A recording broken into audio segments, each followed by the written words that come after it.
ये वीडियो मैंने उस कोचिंग इंस्टीट्यूट को छोड़ने से पहले क्यों नहीं बनाया। तो सबसे पहले सबसे बड़ा झूठ, तो कोचिंग इंस्टीट्यूट्स का ये दावा कि आपका सिलेक्शन तो वो करवा के ही रहेंगे, ये कहाँ तक सच है। कई टीचर ऐसे हैं जिन्हें सिर्फ और सिर्फ इस मजबूरी में रखा गया है कि उस पर्टिकुलर सब्जेक्ट के लिए कोई और टीचर मिला नहीं। वीडियो शुरू होने से पहले ही मैं आपको बता दूं कि ये वीडियो इस बारे में नहीं है कि भारत में कोचिंग इंडस्ट्री कितनी बड़ी है और धीरे धीरे कितनी बड़ी हो रही है। ये वीडियो इस बारे में भी नहीं है कि भारत में कोचिंग इंडस्ट्री और सुसाइड रेट्स पैरेलली ग्रो कर रहे हैं। रैदर ये वीडियो इस बारे में है कि कोचिंग इंस्टीट्यूट्स में कौन कौन से झूठ हैं जो आपसे कहा जाता है ताकि वो अपने एडमिशन्स बढ़ा सकें। तो क्या इस बारे में बात करने के लिए मैं सही व्यक्ति हूँ? शायद हाँ। नमस्कार, मेरा नाम है रजनीश। पेशे से मैं अंग्रेज़ी का एक अध्यापक हूँ। पिछले 2-2.5 सालों से किसी एक कोचिंग इंस्टीट्यूट के साथ मैं जुड़ा हुआ था, अब भी कुछ के साथ जुड़ा हुआ हूँ। कोचिंग इंडस्ट्री के बारे में सभी चीज़ें तो मुझे नहीं पता है, लेकिन कुछ छोटी छोटी और कुछ बारीक और ज़रूरी चीज़ें ज़रूर पता है मुझे, जो आपको पता होनी चाहिए। सवाल मुझ पर ये उठाए जा सकते हैं कि ये वीडियो मैंने उस कोचिंग इंस्टीट्यूट को छोड़ने से पहले क्यों नहीं बनाया, ठीक उसके बाद ही क्यों बना रहा हूँ। तो इसका उत्तर ये होगा कि मैं डरा हुआ था और अब शायद उतना डर मेरे भीतर नहीं है। मैं चाहता हूँ कि लोगों के पास सच पहुँचे। वो झूठ जो आपको बेचा जा रहा है, कम से कम वो झूठ से आप खुद को बचा सकें। झूठ? कैसा झूठ? आप समझिए कि मैंने एक ब्लू कलर की शर्ट पहनी हुई है, मेरे हाथों में एक कलावा है, मेरे जो सर पे बाल हैं वो काले हैं, 1-2 सफ़ेद भी होंगे शायद, और नीचे मैंने एक फुल पैंट पहनी हुई है। नीचे मैंने एक फुल पैंट पहनी है, मगर आपको कैसे पता? खैर, उससे फ़र्क भी क्या पड़ता है। जो पहली 3 चीज़ें मैंने बताई वो तो सच थी, फिर अगर उनमें से एक बात झूठ भी हो जाए तो क्या फ़र्क पड़ता है। बस यही कोचिंग इंस्टीट्यूट्स आपको ठगते हैं। कुछ सच दिखाकर जो कि दिख रहा है वो आपको झूठ पैक करके बेच देते हैं और आप बड़ी खुशी खुशी उसे खरीदते भी हैं। इस वीडियो में आगे बढ़ने से पहले एक आपसे छोटी सी रिक्वेस्ट ज़रूर करना चाहूँगा कि अगर ज़रा सा भी ये वीडियो आपको काम का लगे तो किसी न किसी एक व्यक्ति के साथ इसे ज़रूर शेयर कीजिएगा। आपके साथ वो भी मूर्ख बनने से बच ज़रूर सकता है। तो सबसे पहले सबसे बड़ा झूठ, वो झूठ जो बड़े प्यार से आपको परोसा जाता है, वो है आपका सिलेक्शन। जी हाँ, जब भी आप किसी कोचिंग इंस्टीट्यूट में एडमिशन लेने के लिए जाएं तो बड़े बड़े लोगों की तस्वीरें वहाँ पे लगाई हुई होती है। जहाँ रिसेप्शनिस्ट बैठे होते हैं उसके पीछे में आप देखेंगे कई सारे सिलेक्टेड कैंडिडेट्स की फ़ोटो होगी। वो फ़ोटो कल की है या 10 साल पुरानी, ये हमें पता नहीं होती है। हम वेरीफाई भी नहीं करते हैं, बस उन फ़ोटोज़ को देखते हैं और साइकोलॉजिकली दिमाग में हम ये इमेजिन करते हैं, ये रिक्रिएट कर लेते हैं कि शायद ये जेन्युइन फ़ोटोज़ होंगी और इनका सिलेक्शन हुआ है तो हमारा भी हो जाएगा। कभी आपने वेरीफाई किया कि वो जो फ़ोटोज़ उस रिसेप्शन काउंटर पे लगे हुए थे, उस डेस्क के पीछे लगे हुए थे, वो आज के हैं, 10 साल पुराने हैं, 15 साल पुराने हैं, उसी जगह के हैं या किसी और जगह के? आपने पूछा नहीं, उन्होंने बताया नहीं। आइए एक डेटा पर नज़र डालते हैं। sscadda.com पर जब आप जाएंगे तो वहाँ पर आपको मिलेगा कि 2024 में SSC CGL, केवल SSC CGL एग्ज़ाम की मैं बात कर रहा हूँ, उसमें अप्लाई करने वाले लोगों की संख्या थी 34 लाख से ऊपर। एग्ज़ाम अपीयर करने वाले लोगों की संख्या करीबन 18 लाख से ऊपर और वैकेंसीज़ थी 18,000 से ज़रा सा कुछ ज़्यादा। गणित अगर आपकी अच्छी है तो आप अपने सिलेक्शन का पॉसिबिलिटी और प्रोबेबिलिटी ढूंढ लीजिए। मेरी गणित ज़रा कमज़ोर सी है। कहाँ 34 लाख बच्चे और कहाँ 18,000 वैकेंसी, और SSC CGL में हर बार 18,000 वैकेंसीज़ आती भी नहीं है और बच्चे सिर्फ CGL का एग्ज़ाम देते भी नहीं हैं।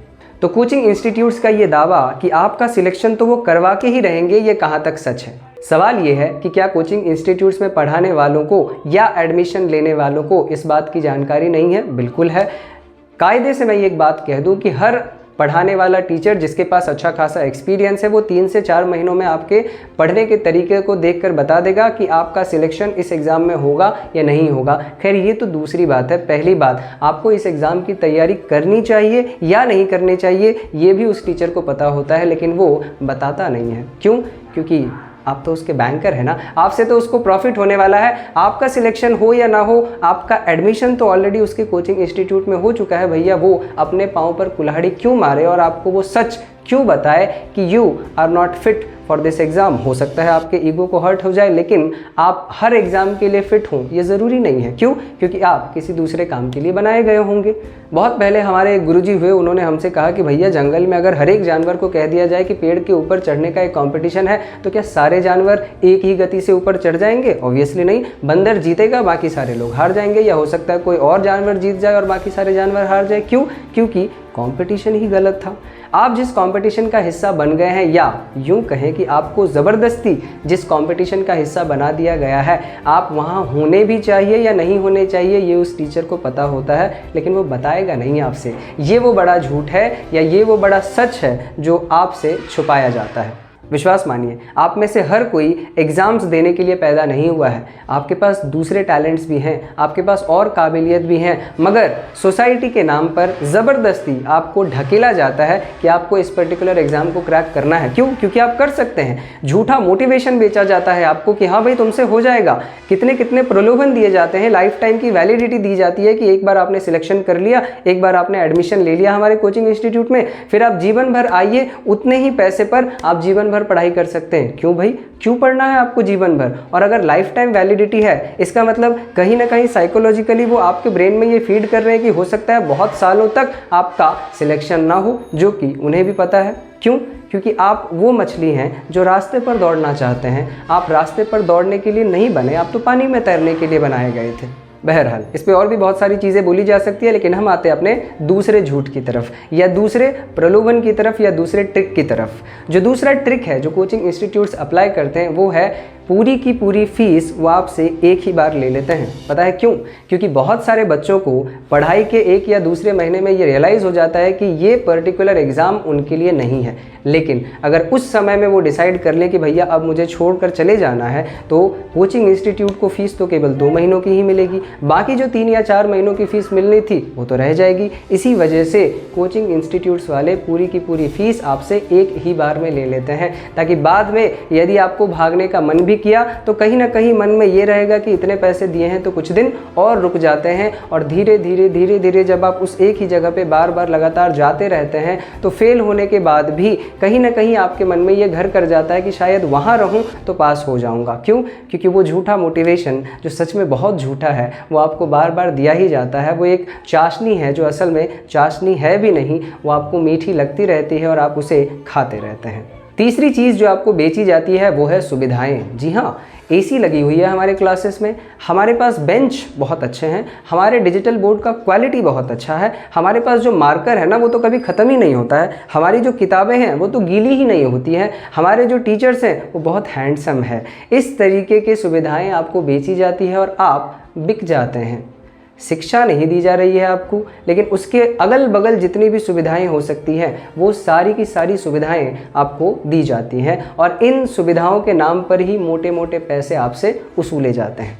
वो एसी, वो बेंच, वो डिजिटल बोर्ड आपका सिलेक्शन नहीं करवाने वाली। सिलेक्शन होना है सिर्फ 2 चीज़ों से, एक आपकी मेहनत से और दूसरा वो हल्का सा पुश जो एक अच्छा टीचर आपको दे सकता है। फिर बात आ जाती है अच्छा टीचर। ध्यान दीजिए, आप जिन टीचरों से पढ़ रहे हैं, क्या कभी आपने चेक किया कि उनका बैकग्राउंड क्या है? क्या आप जिस परीक्षा की तैयारी कर रहे हैं उन्होंने भी उस परीक्षा की तैयारी की थी? अगर की थी तो वो कहाँ अटक गए? वो जिस विषय को पढ़ा रहे हैं उस विषय में उनकी नॉलेज है कितनी? सवाल ज़रूरी हैं, लेकिन आपने कभी पूछा नहीं तो जवाब मिला नहीं। एक सच और बताता हूँ मैं आपको, कई कोचिंग इंस्टीट्यूट्स में कई टीचर ऐसे हैं जिन्हें सिर्फ़ और सिर्फ इस मजबूरी में रखा गया है कि उस पर्टिकुलर सब्जेक्ट के लिए कोई और टीचर मिला नहीं। आप एक कॉम्प्रोमाइज्ड एनवायरनमेंट में तैयारी कर रहे हैं, विश्वास मानिए। ये मैं हर किसी टीचर के लिए नहीं कह रहा हूँ, बहुत अच्छे अच्छे टीचर्स अवेलेबल हैं, लेकिन कुछ टीचर्स आपको ऐसे ज़रूर मिलेंगे जिनके अगर आपके साथ बैठाया जाए वही परीक्षा देने के लिए जो आप दे रहे हैं, तो हो सकता है कि उनके मार्क्स उसी सब्जेक्ट में जिस सब्जेक्ट के वो टीचर हैं आपसे कम हों।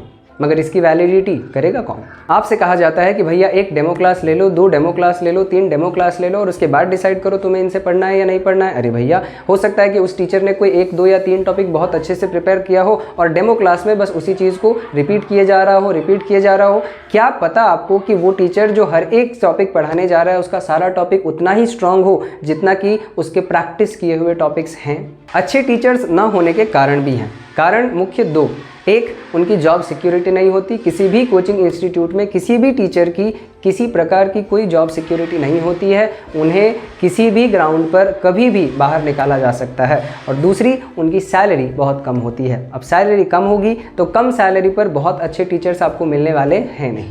एक और झूठ जो वहाँ पे बेचा जाएगा वो ये है कि हमें आपकी फ़िक्र है, हमें आपकी कद्र है। सच में है। जब तक आपने पूरी फ़ीस डिपॉजिट नहीं करी है तब तक आपको कॉल पर कॉल किया जाएगा, और एक बार आपकी पूरी फ़ीस जमा हो चुकी है उसके बाद आप कौन हैं सनम, हम आपको जानते नहीं हैं। कहानी यहीं पर ख़त्म नहीं होती। हो सकता है इस वीडियो के बाद मुझे एक और वीडियो बनाना पड़े, या मैं बनाऊंगा ही, जिसमें हम और भी अलग अलग एस्पेक्ट्स के बारे में चर्चा करेंगे। लेकिन सवाल ये है कि अगर एक कोचिंग इंस्टीट्यूट इतना बड़ा बन चुका है तो कुछ ना कुछ अच्छा काम तो उसने किया होगा, ग्रास रूट पर उसने कुछ ना कुछ काम तो किया होगा जिससे बच्चे इतना ज़्यादा उस पर्टिकुलर इंस्टीट्यूट के साथ कनेक्टेड हैं। तो जवाब है कि हाँ, उन्होंने काम किया था।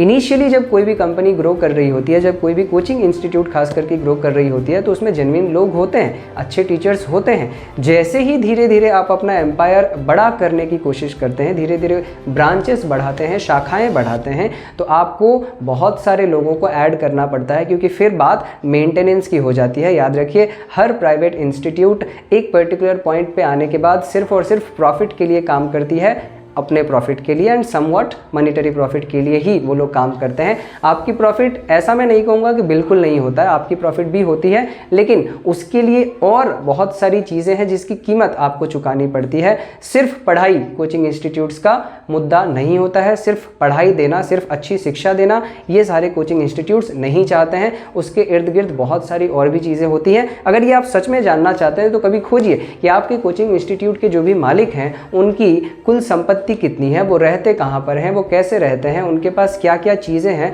वो मोबाइल कैसा यूज़ करते हैं, उनके पास गाड़ियाँ कौन कौन सी है।